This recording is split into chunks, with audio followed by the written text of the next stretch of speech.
chilly, sober confines of New York City Hall, New Yorkers are demanding answers. Barely a month since Amazon announced half of its second headquarters would move to the city, opposition to the plan is growing.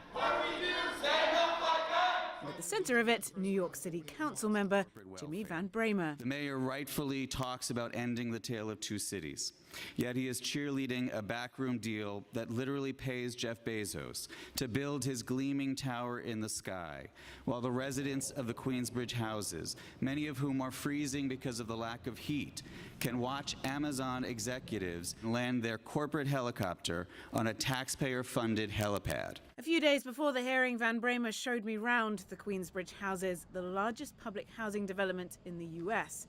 It's less than a mile from the proposed Amazon site. We all should be concerned with the level of unemployment that exists here in Queensbridge, the level of poverty. The median income is $15,000. Why is it not a good thing then that Amazon wants to bring all these high-paying jobs to boost the area? Well, particularly because there are no guarantees that anyone here in Queensbridge are going to have access to those jobs. New York is following a long-established playbook when it comes to attracting big companies, offering Amazon up to $3 billion in grants and incentives to develop this waterfront area. They say in return for 25,000 high-paying new jobs and up to $30 billion in new tax revenue. The revenue to incentive ratio, that is the highest rate of return for an economic incentive program that the state has ever offered. We have no idea what we're getting. And yet Amazon's decision has ignited a debate here that goes well beyond the rate of return.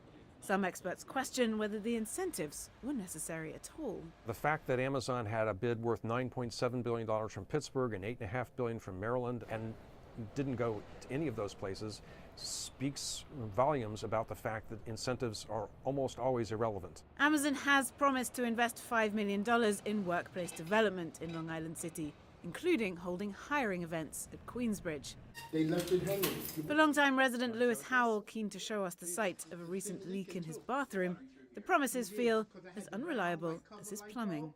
I see the news and everything, not trying to order training programs and all of that. Give them jobs. They need jobs. For Van Bramer, this is now bigger than Amazon. This is a wake-up call.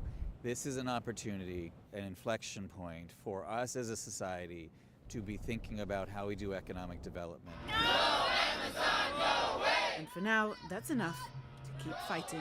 We have a lot of work to do. Claire Sebastian, CNN, New York.